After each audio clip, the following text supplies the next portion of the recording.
yang pertama-tama kita harus melakukan persiapan alat dan bahan. Alat dan bahan yang dibutuhkan adalah yang pertama ada sphygmomanometer dan yang kedua ada stetoskop. Sebelum melakukan pengecekan tensi darah, kita harus memastikan alat bisa bekerja dengan baik.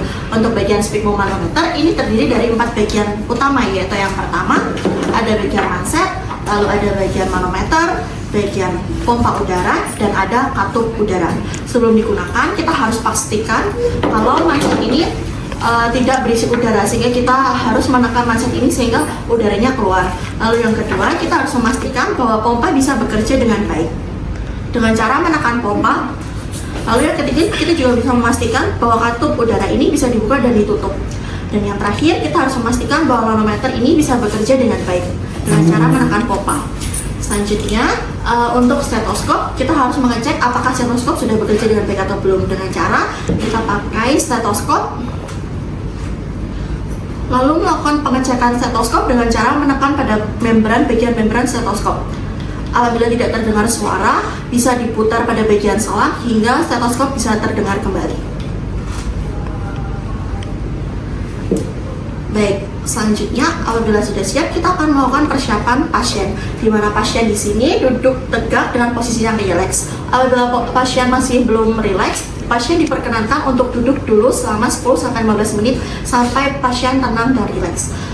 Tangan pasien berada di atas meja dengan posisi yang lurus dan pada posisi volar.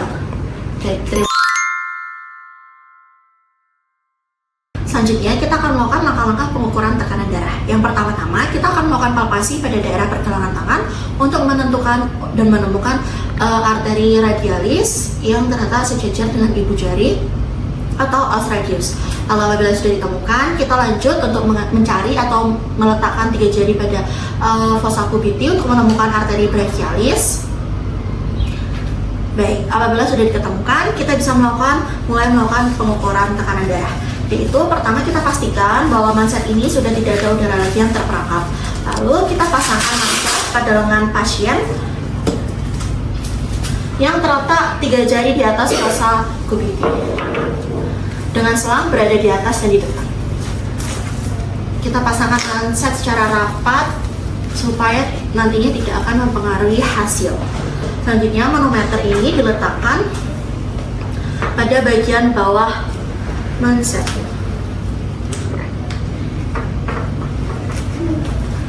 Baik, selanjutnya kita mulai menggunakan stetoskop. Kita pasangkan stetoskop di kedua telinga.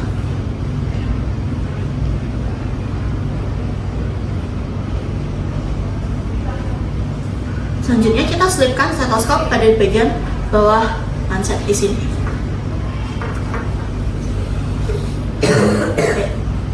Apabila sudah siap, kita akan mulai pengukuran tekanan darah, yaitu dengan pertama-tama yaitu kita mulai meraba kembali arteri radialis sambil memompa sphygmomanometer. Sebelum itu kita pastikan bahwa katup ini tertutup. Baik, kita mulai memompa dengan menekan arteri radialis. Apabila arteri sudah tidak teraba, bisa ditambahkan 20-30 mm Hg. Setelah itu, buka katup pompa secara perlahan sambil melakukan pendengaran pada dentuman.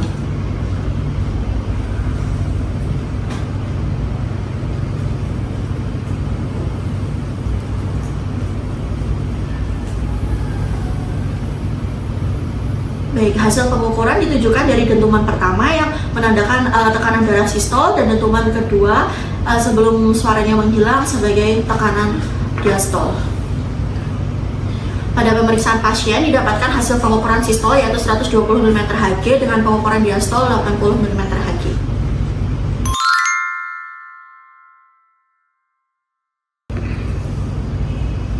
Setelah melakukan pemeriksaan, stetoskop dilepaskan dari telinga dan dari manset sphygmomanometer. Lalu kita mulai membuka sphygmomanometer dengan melepaskan manometer dari bawah dan melepaskan manset. Lalu sebelum dilipat, kita pastikan bahwa manset ini sudah tidak ada udara lagi yang terperangkap sambil dilipat. Nah, apabila sudah, kita bisa merapikan sphygmomanometer kembali dan memasukkan ke tempat sphygmomanometer yang sebelumnya.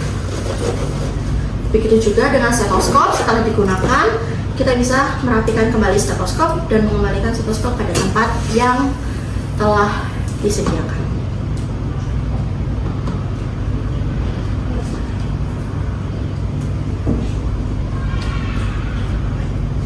Terima kasih.